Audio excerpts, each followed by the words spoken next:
నా బిడ్డ ఒక్క మినిట్ కూడా మాట్లాడకుండా ఉండలేదు. తన పేరు మినీ. మినీ ఒక చాటర్ బాక్స్ పిల్ల. తనకు 5 ఏండ్లు. మినీ పుట్టిన ఒక ఏడాదిలోనే మాట్లాడుడు నేర్చుకున్నది.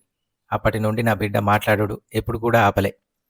ఇంట్లో మినీ వాగుడికి విసుగొచ్చి వాళ్ళమ్మ తనని అప్పుడప్పుడు మస్తు కోపడుతుంది. కానీ నాకు మినీని కోపడుడు అస్సలు ఇష్టముండదు. మినీ మాటలు ఇంకా అల్లరితోని మా ఇల్లంతా మస్తు సందడిగా ఉంటుంది. మినీ నిశ్శబ్దంగా ఉంటే ఏదో వెలితిగా అనిపిస్తుంది. ఆ నిశ్శబ్దం మనసుకి మస్తు కష్టంగా అనిపిస్తుంది. మినీ ఎప్పుడు కూడా తాను మాట్లాడాలి అనుకుంటుంది. తన మాటలు అందరూ వినాలే అనుకుంటుంది. నేను చదువుకునే టైంలో మినీ నా కుర్చీ కాడికి వచ్చి తను చెప్పాలనుకున్న ముచ్చట్లు అన్నీ నాకు చెప్తుంది.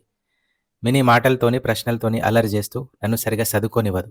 మినీ మాటలు ఇంకా ప్రశ్నలు నాకు మస్తు నవ్వు తెప్పిస్తాయి. నేను చదువుకునేటప్పుడు మినీ నా కాడికి వచ్చి తన మాటలతోని అల్లరి చేసినప్పుడు, మినీ పోయి ఆడుకో తల్లి, అల్లరి చేయొద్దమ్మా అని నేను చెప్తా. కానీ మినీ అంత ఈజీగా తన ముచ్చట ఆపదు. మినీ నా కుర్చీ కాడికి వచ్చి మాట్లాడుతూ అల్లరి చేస్తూ ఉంటుంది. ప్రతిరోజు ఇట్లా చేసుడు మినీకి అలవాటు. ఒకరోజు నేను కుర్చీలో కూర్చొని నవల చదువుకుంటున్నా. మినీ సడన్గా కిటికీ దగ్గరికి పోయింది. కిటికీ దగ్గరికి పోయి కాబూలీవాలా కాబూలీవాలా అని గట్టిగా అరుస్తున్నది. వీధిలా బాదాం, పిస్తా, ఎండుద్రాక్ష అమ్మే ఒక కాబూలీవాలాని మినీ చూసింది. ఆ కాబూలీవాలా మురికి బట్టలు వేసుకొని ఉన్నాడు. తన తలపై తలపాగా ఉన్నది. తన భుజానికి ఒక పెద్ద సంచి ఉన్నది.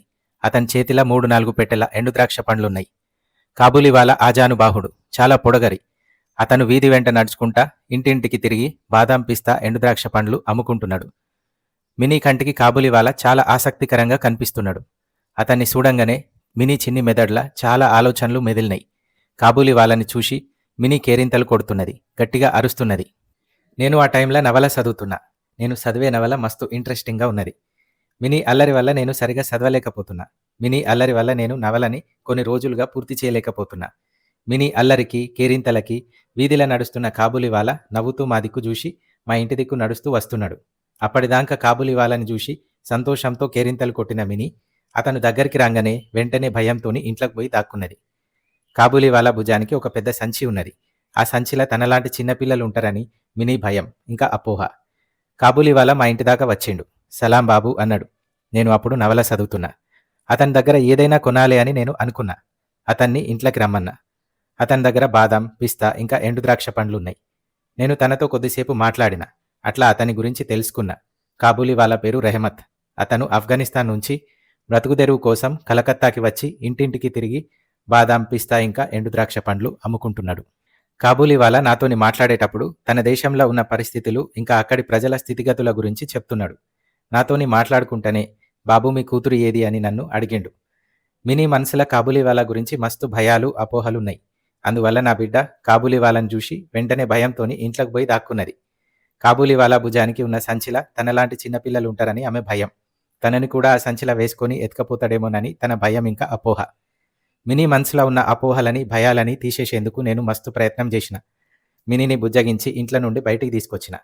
మినీకి ఎదురుగా కాబూలీవాలా ఉన్నాడు. మినీ భయం ఇంకా అనుమానంతో కాబూలీవాలాని, తన సంచిని చాలా సీరియస్గా చూస్తున్నది. మినీ భయంతోని నన్ను అల్లుకపోయి కాబూలీవాలాని, తన సంచిని ఇంకా ఎక్కువ భయం ఇంకా అనుమానంతోని చూస్తున్నది. కాబూలీవాలా మినీ ముందటనే తన సంచిల నుండి ఎండుద్రాక్ష పండ్లని తీసిండు. వాటిని మినీ చేతికి ఇచ్చిండు. ఇది మినీకి కాబూలీవాలాతోని అయిన మొదటి పరిచయం. ఒకరోజు పొద్దుగాల నేను ఇంటి బయటకు వెళ్లే టైంలా మినీ ఇంటి దర్వాజాకి ఎదురుగా ఉన్న బెంచ్ మీద కూర్చొని ఉన్నది. మినీ తన అలవాటు ప్రకారంగా ఆపకుండా ఏదో ముచ్చట చెప్తున్నది. మినీ దగ్గర రెహమత్ కూర్చొని ఉన్నాడు. మినీ చెప్పే ముచ్చట తను ఆసక్తిగా వింటున్నాడు. మినీ మాటలకి మస్తు నవ్వుతున్నాడు. మినీ ఒక చాటర్ బాక్స్. తను మాట్లాడేది ఎవరైనా ఓపికగా వినాలే అనుకుంటది. రెహమత్ మినీ చెప్పేది ఓపికగా వింటున్నాడు. మినీ మాటలు తనకి ముచ్చటగా అనిపిస్తున్నాయి. మినీకి కాబూలీవాలాకి దోస్తీ కుదిరింది. మినీ చెప్పే మాటలను కాబూలీవాలా విన్నంత ఓపికగా తన 5 ఏండ్ల జీవితంలో ఎవరూ కూడా వినలే. మినీ మాటలకి నాకు అప్పుడప్పుడు విసుగు అనిపిస్తుంది. మినీ వాళ్ళమ్మ కూడా మినీ మాటలకి చాలాసార్లు మస్తు విసుగు పడుతుంది, తనని కోప్పడుతుంది. కానీ కాబూలీవాలా మాత్రం మినీ చెప్పే మాటలు ప్రతిరోజు మస్తు సంతోషంగా, ఓపికగా వింటున్నాడు. ఒకరోజు కాబూలీవాలా ఇంకా మినీ మాట్లాడుకున్న తర్వాత కాబూలీవాలా మినీ చీర కొంగుకి బాదాం, పిస్తా ఇంకా ఎండుద్రాక్ష పండ్లని కడుతున్నాడు. అది నేను చూసి మినీకి ఏది కూడా ఫ్రీగా ఇవ్వద్దు అని కాబూలీవాలాకి చెప్పిన. మినీకి ఇచ్చిన వాటికి నేను అతనికి ₹1/2 ఇచ్చిన.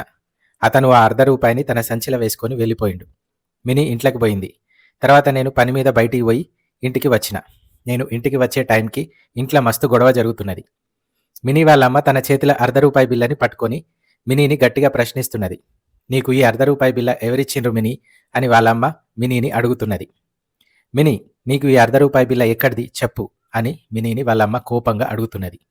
దానికి మినీ భయపడకుండా నాకు ఈ రూ. 1 బిల్లని కాబూలీవాలా ఇచ్చిండమ్మా అని చెప్పింది. తను ఇస్తే నువ్వెందుకు తీసుకున్నావు అని మినీని వాళ్ళమ్మ కోపడుతున్నది.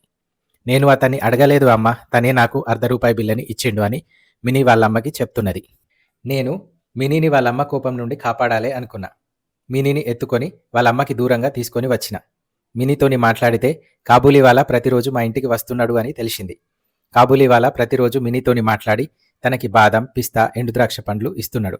ఇట్లా ప్రతిరోజు మినీ చెప్పే ముచ్చట్లు ఆసక్తిగా వింటూ తనతోని మాట్లాడుతూ మినీ చిన్న మనసుని కాబూలీవాలా గెలుచుకుంటున్నాడు.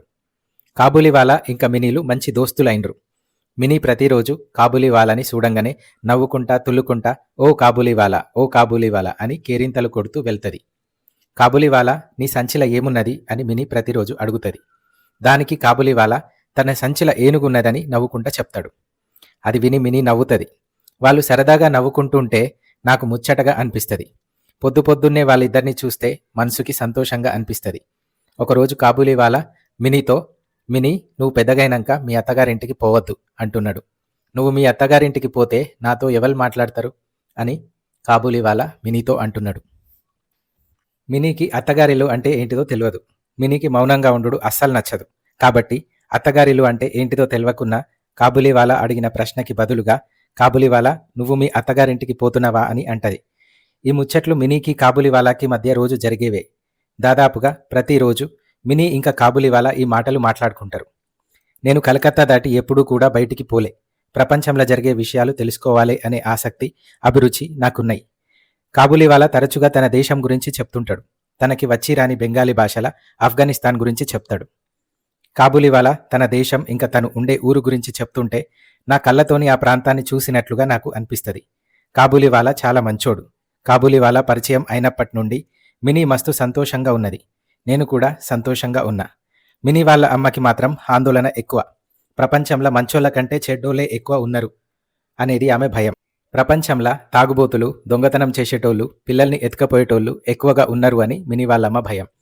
కాబూలీవాలా ప్రతిరోజు మినీతోని మాట్లాడుడు చూస్తే తనకి భయంగా ఉన్నది.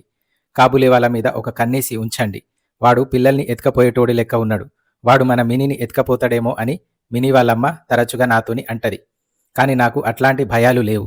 కాబూలీవాలా ప్రతిరోజు మా ఇంటికి వచ్చి మినీతోని మాట్లాడడు నాకు ముచ్చటగా అనిపిస్తుంది. ప్రతి ఏడాది మాఘమాసంలా కాబూలీవాలా తన సొంత ఊరికి పోతాడు. ఊరికి పోయే రోజు కాబూలీవాలా మస్తు హడావిడిగా ఉంటాడు. వీధిలా ఇంటింటికి వెళ్ళి తనకు రావాల్సిన పైసల్ని వసూలు చేసుకుంటాడు. అంత హడావిడిలా కూడా కాబూలీవాలా మినీ కోసం టైంని కేటాయిస్తాడు. తనకున్న తక్కువ టైంలోనే వీలు చూసుకొని మినీని పలకరించడానికి వస్తాడు. ఒక్కొక్కసారి పొద్దున రావడం వీలు కానప్పుడు సాయంత్రం వస్తాడు. కాబూలీవాలా ఎప్పుడు వచ్చినా మినీ కేరింతలతో నవ్వుకుంటా తుల్లుకుంటా ఓ కాబూలీవాలా, ఓ కాబూలీవాలా అని అతని దగ్గరికి పోతుంది. ఇట్లా ప్రతిరోజు మినీ ఆనందాన్ని చూస్తే నాకు మస్తు సంతోషంగా అనిపిస్తుంది. కాబూలీవాలాని చూడంగానే మినీ ముఖం సంతోషంతోని వెలిగిపోతుంది. మినీని చూడంగానే కాబూలీవాలా ముఖం ఇంకా రెట్టింపు సంతోషంతోని వెలిగిపోతుంది. వాళ్ళిద్దరూ మాట్లాడుకునేటప్పుడు వాళ్ళిద్దరి మధ్య ఉన్న వయసు వ్యత్యాసం అస్సలు తెలియదు. కాబూలీవాలా మినీని చూడంగానే చిన్న పిల్లగాడి లెక్క అయిపోతాడు. వాళ్ళ ముచ్చట ఇద్దరు చిన్న పిల్లలు మాట్లాడుకున్నట్లుగా ఉంటది. ఇట్లా మినీతోని కాబూలీవాలాకి విడదీయరాని అనుబంధం ఏర్పడ్డది. ఒకరోజు ఉదయం నేను ఎప్పటి లెక్కనే నా గదిలా కుర్చీలా కూర్చొని చదువుకుంటున్నా. అప్పుడు టైం 8 గంటలు. కిటికీ నుండి పగటి ఎండ గది అరుగు మీద పడుతున్నది. వీధిలా ప్రతిరోజు నడకకి పోయే జనం నడక పూర్తి చేసుకొని ఇంటికి వచ్చే టైం అది. సడన్గా వీధిలా ఏదో అలజడి. ఆ అలజడికి నేను ఇంటి బయటికి వచ్చిన. ఏమైందో తెలుసుకోవడానికి వీధిలకి వచ్చి చూసిన.